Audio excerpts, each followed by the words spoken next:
it like? I mean, you haven't had the show on Friday night. The Echo Arena was booked. What does that do to the event itself? Does it change the dynamics of the event? I think you're not going to sell as many tickets on a Friday as you would on a Saturday. Some people like Friday night fight nights. Some people prefer to go out on a Friday night to a Saturday. I think sometimes you can lose that big event feel that you get on Saturday night, but sometimes when you're given dates by Sky and the venues aren't available on those dates, you have to look at other options, and that's what we did.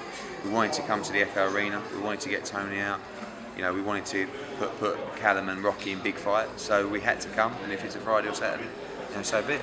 It's a great bit of matchmaking, obviously, not to blow smoke anywhere, but Christopher Rebrasse, it's a great fight. I think the two sort of co-main events, if you want, Callum's fighting for a bigger belt.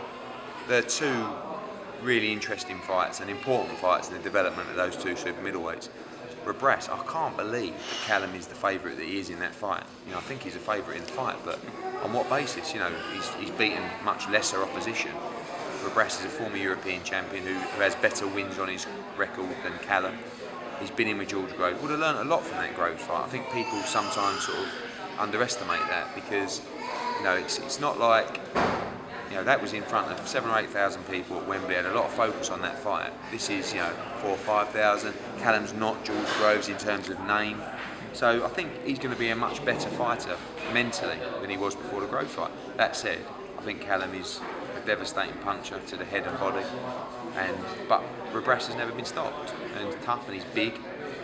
Fielding against Vera is a fight I just love. As soon as I had the opportunity to make that fight, I've been watching Brian Vera for years, live and on TV. Great fights with Chavez. He beat Chavez in the first fight, beat Andy Lee, beat Zunzar Zunzaric, beat Sergio Mora. He's very, very experienced, moved up to super middleweight. I think his size could play a little bit of a role there. I think Rocky's going to be much bigger in the ring on Friday night.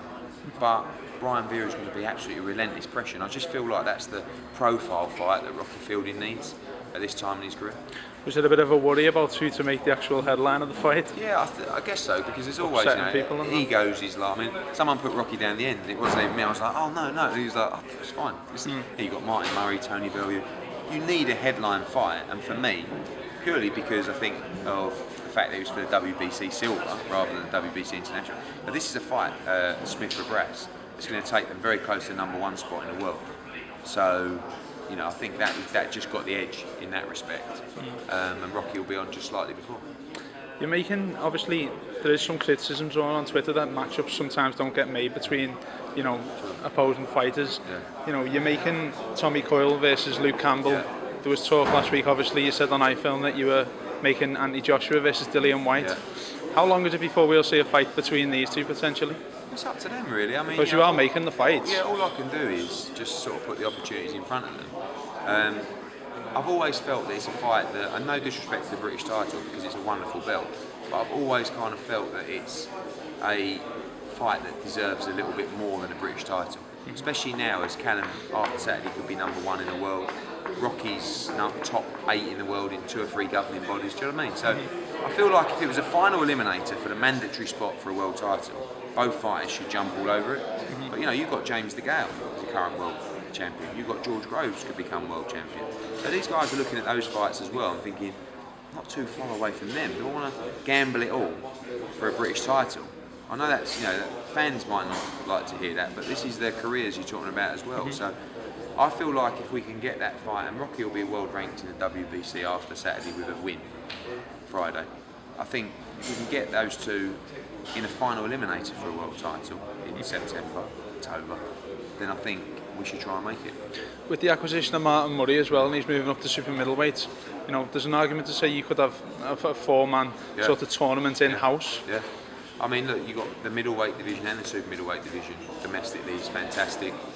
Middleweights, you've got Billy Joe, you've got Andy Lee, you've got Nick Blackwell just beat John Ryder, you've got Matthew Macklin still in the mix.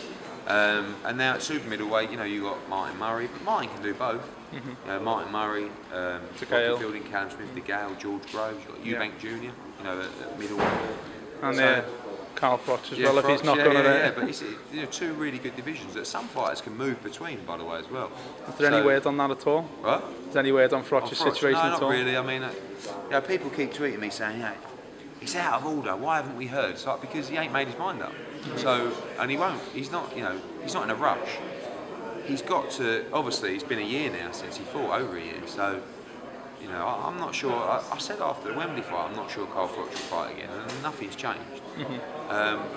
It's just all about desire and motivation to fight, and if you haven't got it, you can't fight. Obviously, Tony's opponent's changed. He tried to psych himself up a bit, I think, on the stage there. Yeah, he's a big guy. I mean, like, Suda fight was one that Suda's been in with, you know, some good fighters, but he has a go and then he gets taken out. This guy, he's fought like heavyweights and gone the distance with him.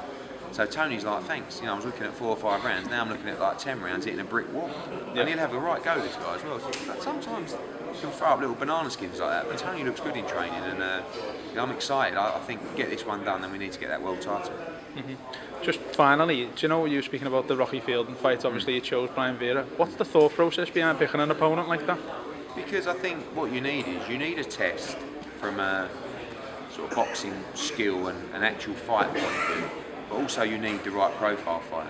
So like, I could have put Rocky Fielding in with, I don't know, a good super middleweight. I mean, I'll give you an example. Muhammad Al-Ndai, right? Which probably don't mean a lot to you, but he's European champion. He actually lost to Rebrasse, but good. I think he fought DeGale. Good fight, good test for Jen. No one's ever heard of him. You put him in with Brian Vera, that gets the credit around the world, obviously not just in the UK. And Brian Vera's got a name, but it's about styles as well. Rocky's very good, got long arms. Vera will be up close on his chest, roughing him up, fighting on the inside. Great engine. Do you know what I mean? Yeah. I think he's all the tests he needs. I think it's the kind of win that sort of, when you talk about James DeGale and people like that, you can't just go into or get a James DeGale fight with no wins. Someone like a Vera, and then possibly one more, gives him the credibility to be able to take those fights. Brilliant. So we look forward to a great show Friday, and hopefully see you afterwards. Will do. Thanks.